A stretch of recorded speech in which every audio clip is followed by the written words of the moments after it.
Olá, meu nome é Jorge Guimarães, eu sou nutricionista especializado em dietas vegetarianas. Dando continuidade a essa pequena série de programas sobre a nutrição de crianças vegetarianas, onde nós já falamos sobre o crescimento, sobre a questão das proteínas e da ingestão calórica, nós vamos agora falar sobre o cálcio e o ferro. Esses dois nutrientes são de grande importância quando a gente olha para os nutrientes que merecem atenção na nutrição de crianças vegetarianas, apesar de haverem muitos mitos aí exacerbados, em relação ao consumo de cálcio e de ferro, é válido o cuidado, a atenção que se deve ter com esses dois nutrientes quando a gente está planejando a dieta de crianças vegetarianas. Bom, então, em primeiro lugar, vale notar que os estudos demonstram que a ingestão desses dois nutrientes ou a saúde das crianças vegetarianas, quando o tema são o cálcio e o ferro, esses estudos demonstram que as crianças estão tão saudáveis quanto as suas colegas onívoras, aqueles que comem carne.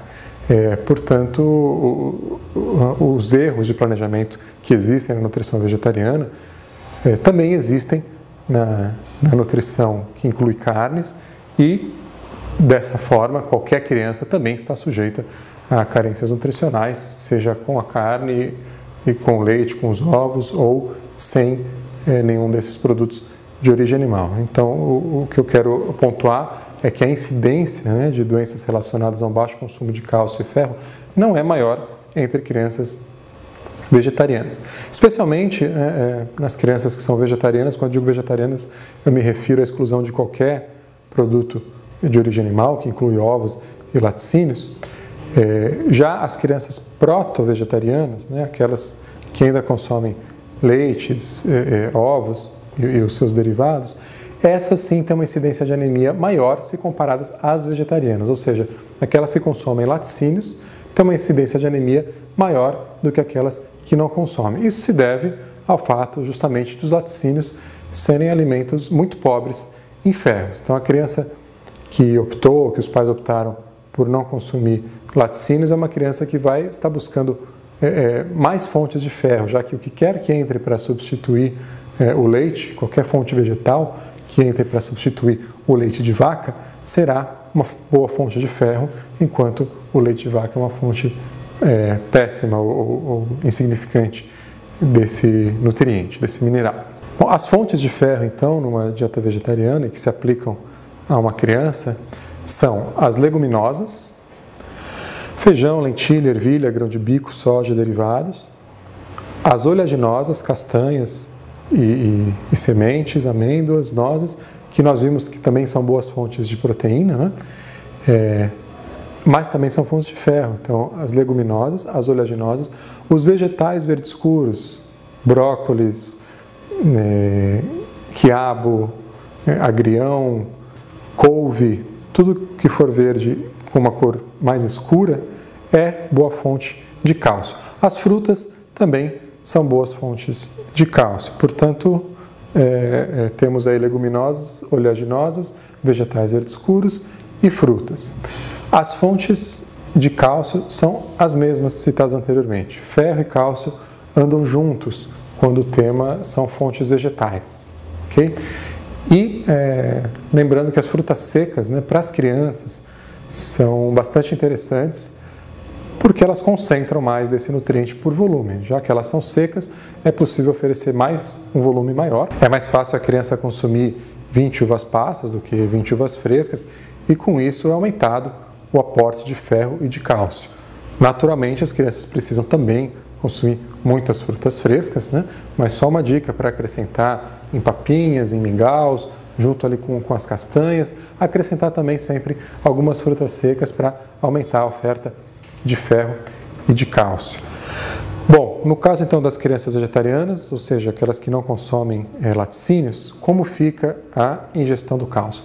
Essas fontes citadas anteriormente, desde que incluídas em quantidade suficiente, são fontes capazes de suprir a necessidade de cálcio. Há de se entender que o cálcio não é uma substância branca que sai do úbere da vaca ou do seio da mãe. o cálcio ele pode estar sim presente em alimentos, por exemplo, de cor verde ou de cor marrom, como o caso de algumas leguminosas. Não há de se sempre relacionar o cálcio ao leite. O leite é sim uma boa fonte de cálcio, mas ele não é a única, né? Portanto, os pais que incluem uma boa quantidade desses alimentos, fontes citados, podem ficar tranquilos com relação ao cálcio e ao ferro. No entanto, para crianças mais jovens, aquelas que acabam de deixar o peito ou que já estão fazendo uma transição, né, depois do 6º mês, intercalando aí mamadeira com peito, e até, pelo tempo que for possível, sempre oferecer uma fórmula vegetal fortificada com cálcio. A gente tem hoje no mercado leites de soja fortificados com cálcio, leites de soja mistos com fontes também de cereais, né? Todos eles oferecidos na forma de fortificação com cálcio, e vêm também fortificados com outros nutrientes que ajudam a dar uma segurança. Mas é prudente para as crianças sempre usar essas fórmulas fortificadas. E em se tratando de crianças que ainda não completaram 6 meses e que por um motivo de força maior estão impedidas de amamentar, né, quando realmente não houve essa possibilidade, por impossibilidade da mãe ou outra circunstância, deve-se somente utilizar fórmulas infantis fortificadas. São fórmulas específicas feitas para crianças nessa idade, e elas estão disponíveis em versões vegetais, né, como o leite de soja fortificado, por exemplo. Nunca se deve oferecer a uma criança em período de amamentação fórmulas vegetais caseiras, okay? Seja leite de semente de girassol, leite de arroz, leite de avelã, leite de macadâmia. Esses leites não são adequados para crianças que ainda estão em fase de amamentação. Somente as fórmulas infantis fortificadas, e elas estão disponíveis na versão de soja, por exemplo, são adequadas para crianças nessa fase.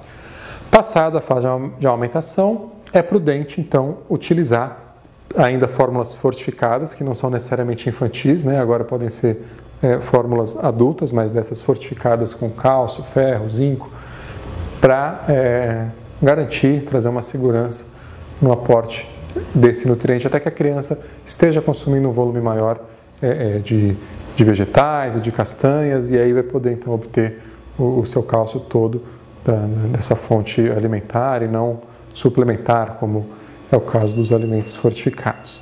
Então, perfeitamente possível para uma criança em qualquer fase da vida, em qualquer fase do seu desenvolvimento, abrir mão das fontes animais, seja ovo, leite ou carne, e gozar de boa saúde, gozar de boa nutrição. 2 nutrientes muito importantes que ainda não falamos e que falaremos no próximo programa para completar essa série sobre a nutrição de crianças vegetarianas são o ômega 3 e a vitamina B12. Então fique ligado e falaremos em breve sobre isso. Lembrando que quem tiver alguma dúvida pode enviar aí através do site da VGTV, que eu responderei no momento oportuno em outro programa. Quem quiser mais informações sobre a nutrição vegetariana pode visitar o site da Nutriveg em nutriveg.com.br.